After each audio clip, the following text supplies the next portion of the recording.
What's up, everybody? Thanks as always for supporting the show. It would mean a lot to me if you would take a second to scroll down and hit that subscribe button to the Hoops Tonight YouTube channel, and then follow me on social media on TikTok, Instagram, and Twitter so you guys don't miss any of our content over the course of this season. All right, let's talk some basketball. My next tier is teams that are missing traditional championship benchmarks, but you can see a legitimate pathway to the title for them. And the first team I have on this tier at number 5 is the Milwaukee Bucks. And it's really this simple. They cannot score the basketball since Doc Rivers has taken over. It's the craziest thing.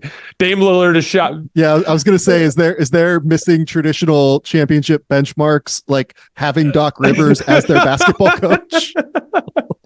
So the traditional benchmarks here are like, one, there's just like a weird funk kind of hanging over the team. That's never like, how many teams win the title when it looks like they're not even sure they're having fun playing together for large chunks of the season? You know, their defense is not good enough, but they're not transcendently great offensively to make up for it. Like that was always the case when you were watching Denver last year. It was like, oh, their defense is kind of mediocre, but like, hey man, this is like potentially an all-time great offense. You know what I mean?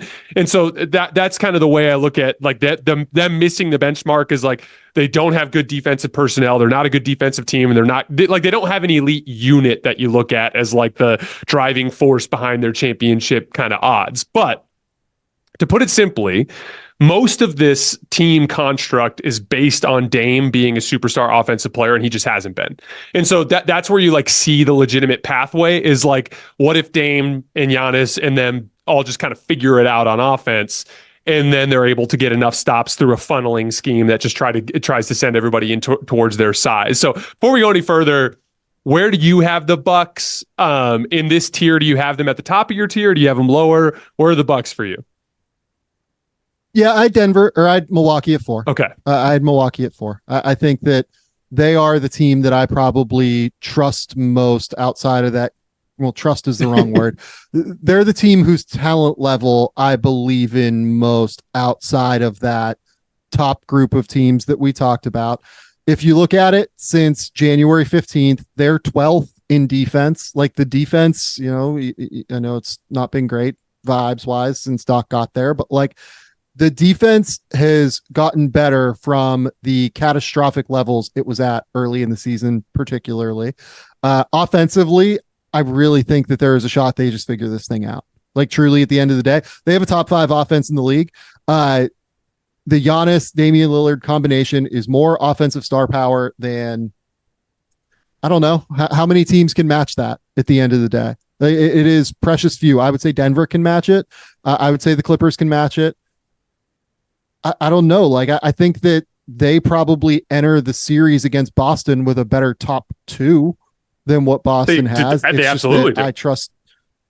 Yeah, it's just that I trust Boston's, you know, rest of the core pieces much, much more than I trust Milwaukee's. And honestly, like, I think that Pat Beverly solves some things for them in terms of like constructing playoff lineups that could be beneficial. I'm not going to sit here and say Patrick Beverly is like a 30-minute per game guy in the playoffs at this point in his career. I don't believe that necessarily at 35 years old, but I think that having him around really does present more opportunities for them to create coherent lineups that can defend at the point of attack, which is what they desperately need. You can't go into a playoff series having Malik Beasley as your primary defensive option. Like, it's just not going to work. It just is not the reality of playoff basketball at the end of the day. Chris Middleton's kind of dealing with like a little ankle injury heading into the deadline or heading into All-Star break. And hopefully he's able to get back to 100%. I think he's been better since his start to the season, at least. You know, it's been a little bit hit or miss, but they're going to enter the series. They're going to enter any series in the East with the best 1-2 punch. And that gives them a better puncher's chance than I think anybody else has, even if they're at a real coaching disadvantage in the playoffs, which I think, unfortunately for Doc, has been proven time and time again ever since he won that title in Boston. To your point about the talent, like I made a little list earlier as part of my Lakers, whatever shred of optimism there is around the Lakers. To me, there are 4 teams in the NBA that you can state definitively have 2 of the 15 best playoff players in the league. Denver, Yep. Milwaukee, the Lakers, Yep. and the Suns. Like, those are the 4 teams where it's like, if you're just taking playoff players, to me, and the one that's... Oh, the Clippers. The Clippers. I don't think Paul George necessarily is a top 15 player, do you? I would take Paul over Jamal Murray, even though I love Jamal. And I think that the combination of Jokic and Jamal elevates itself. And I have an immense amount of respect for Jamal Murray. I don't mean to I would have Jamal Murray in the top 20, but I would take Paul George over Jamal Murray in a vacuum, I agree with you. I think Paul George is a better basketball player than Jamal Murray. But I have this thing on this show, this ethos, which is your impact as a basketball player really only matters within your own situation, meaning like everything else is theoretical. So for instance, like as the 2-man game, specifically next to Jokic as a shot maker, like think about how specifically important what Jamal Murray does for the Nuggets. 100%. So like that to me, Jamal Murray was like a top 5 winning impact player in the postseason last year because of what he did in his role. This dude was like a 30, I can't remember the exact numbers, but he was making shots at a bona fide superstar. Like what he did last year in the postseason is every bit as impactful as what Kyrie Irving did for the Cavs in 2016, sans the gigantic performance in Game 5 and Game 7. In terms of like value in a role, like no one actually thought Kyrie was a top 5 player in 2016 or 2015, but his fit next to LeBron with the Cavs in a playoff setting brought a winning impact that was of similar ilk to some of the stars of the league. So that would be the case, but I'll allow it in the sense that we'll say the Clippers too. So that's 5 teams. I think you've sold me, honestly. I think you've sold me on the Murray idea. I do tend to think of that argument more in a vacuum, but you're wrong, or you're right that I'm wrong and it's not in a vacuum at the end of the day. So I think you're right. I just had a mailbag question about this earlier today, which is why I brought it up. Like, I can't even remember what the mailbag question was, but I ended up saying like to me, like your value as a basketball player is what you bring to your team. Like that's not theoretical. Yeah. That's real. Yeah. But anyway, to your point though, Milwaukee is one of 5 teams. Let's make it a little bit more broad. It's one of 5 teams in the league that can state definitively they have 2 of the best 20 playoff players in the league. The Clippers, the Nuggets, the Bucks, the Lakers, and the Suns. And so to me, that's the Bucks thing that they bring to the table is like, what if Dame and Giannis figure it out? Now on the Bucks front, this is like what I'm noticing on tape is like, I think we all pled forever for Giannis to be more of a screen and roll guy. And like, he just never really did it until Dame came to town at the volume that he's doing it now. And you know, as much as Giannis is as much as Giannis has become a good passer in terms of like in his ISOs and post-ups at like drawing attention and making these plays, I actually think he hasn't been that great as a screen and roll guy this year in terms of like his decision-making and his ability to interpret the defense. I don't think he's doing a good enough job screening. I don't think as a team, they're actually organizing the floor well enough to get him into situations where he can make easier reads. In a weird way, the Dame Giannis pick and roll not being as productive as you would hope, I think has been on both of them. I think it's been on Dame not doing a good enough job just being the offensive threat you need to get the panic coverages that you need to kind of generate the really easy roll opportunities. But I think Giannis has left a lot to be desired in terms of like Giannis to me is the MVP of the league right now. I think he's been the best regular season player this year. I'm not trying to pick on Giannis.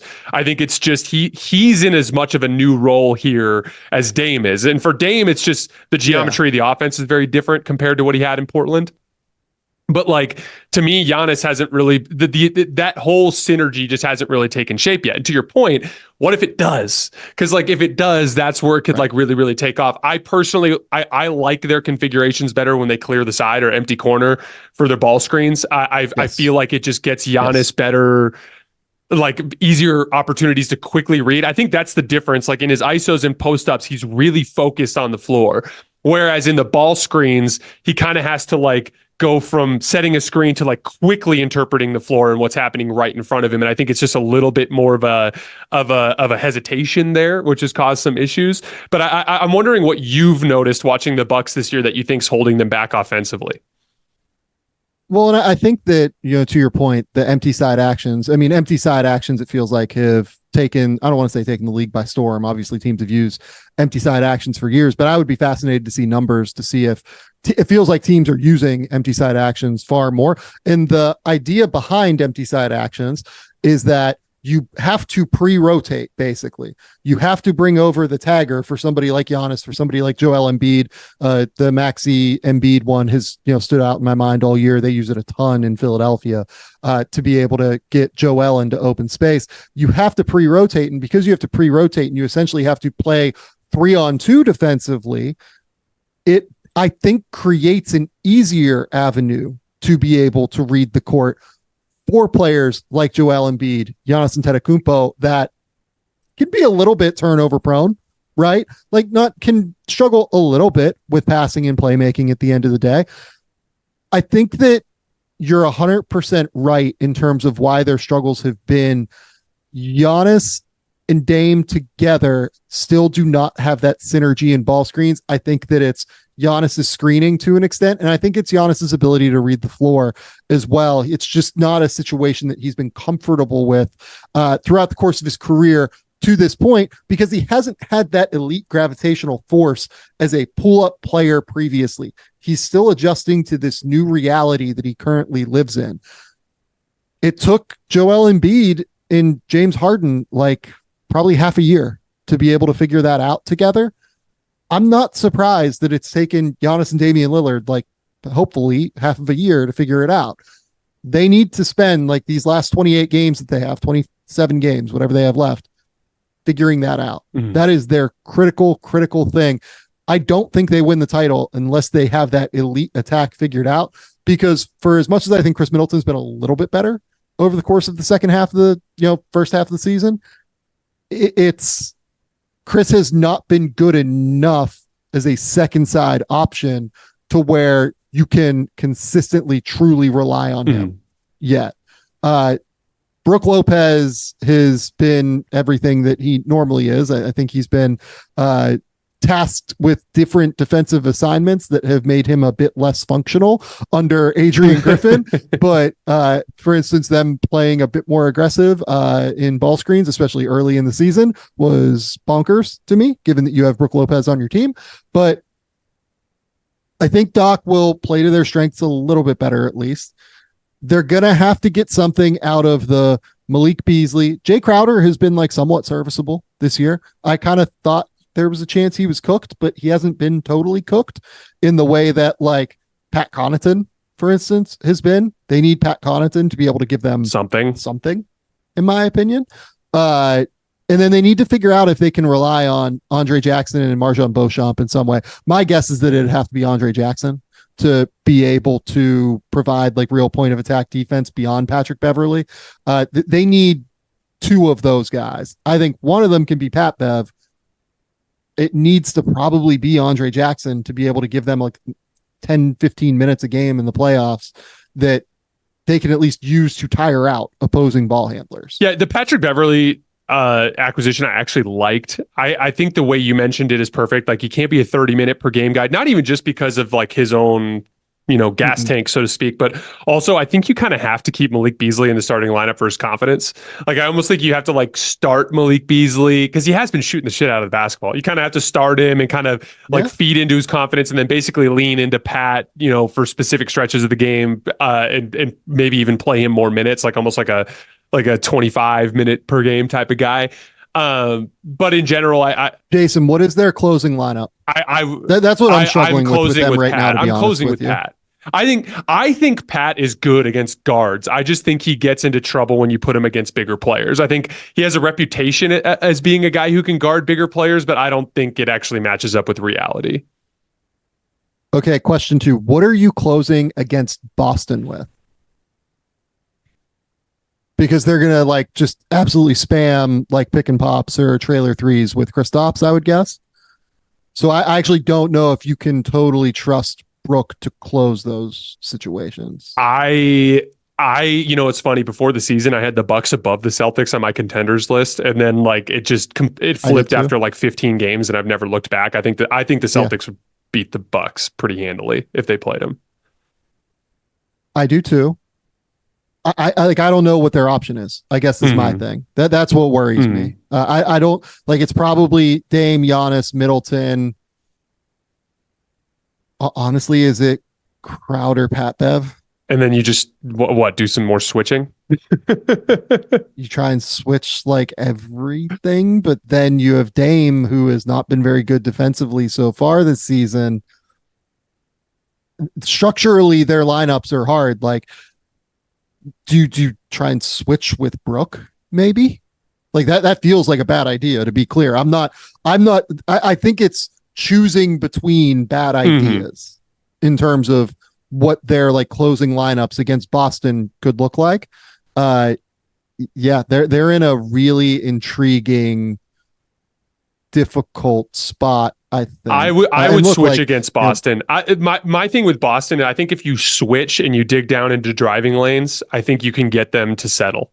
That's if I was coaching against Boston, I would lean into whatever I could do to make them lean into their worst tendencies. And like their ISO and post up guys tend to settle for tough shots. So that would be, I think I'd probably leave Brook out there, and I would switch and just offer a lot of help and test their decision making. I think I agree with you. And look, like they kicked the shit out of Boston last time they played them. Like truly, like they absolutely on the second night of a back-to-back, and that was for the record, because they had just played the Wolves. And that was like 100%, and that was a game where like both teams were relatively healthy. I think they might have sat Al Horford for that game, if I remember correctly. But like both teams like relatively healthy. I think Boston has real schematic advantages against them, which I agree.